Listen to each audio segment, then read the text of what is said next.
Hello everybody, finally I'm going to India after long time. Heathrow ఎయిర్పోర్ట్లో buggy book చేసుకున్నాను, ఎందుకంటే airport చాలా పెద్దది and it is free of cost. British Airways premium economy book చేసుకున్నాను. Leg room బాగుంది, seating బాగుంది, కంఫర్టబుల్గా ఉంది.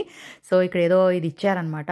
ఇందులో మనకి ఒక ఐ మాస్క్, సాక్స్ అండ్ అలాగే ఒక toothbrush, toothpaste and moisturizer ఉంది. మెన్యూ కూడా చాలా బాగుంది. నేను Hindu Indian non veg meal book చేసుకున్నాను. Chicken curry, tandoori meal with rice వచ్చింది. డ్రింక్స్లో కూడా చాలా వెరైటీస్ ఉన్నాయి.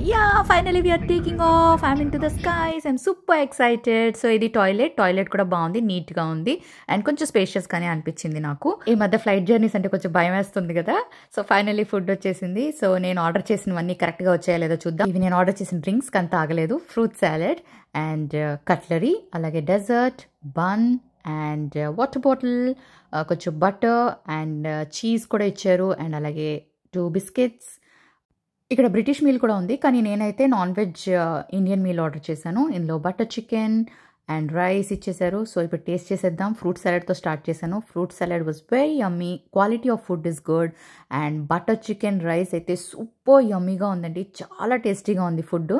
నిమ్మకాయ పచ్చడి ఇచ్చారు, ఇదైతే అదిరిపోయింది. అండ్ లిటిల్ యోగర్ట్ అండ్ ఈ బన్ అయితే మనం ఎలాగో తినాం కాబట్టి పక్కన పెట్టేశాను. ఈ డెజర్ట్ ఎలా ఉంటుందా అని టేస్ట్ చేశాను. కోకోనట్ ఫ్లేవర్ నాకు అసలు నచ్చలేదు, వదిలేశాను.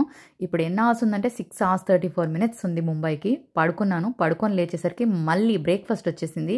Again a bun, fruit salad, upma, idli and sambar. I prefer Indian food always. ఇంకో 15 minutesలో ల్యాండ్ అయిపోతున్నాను. ల్యాండ్ అయిపోయాను, ఇంటికి వెళ్ళిపోతున్నాను, మా మమ్మీ వాళ్ళ ఇంటికి. నెక్స్ట్ వీడియోలో చూపిస్తాను.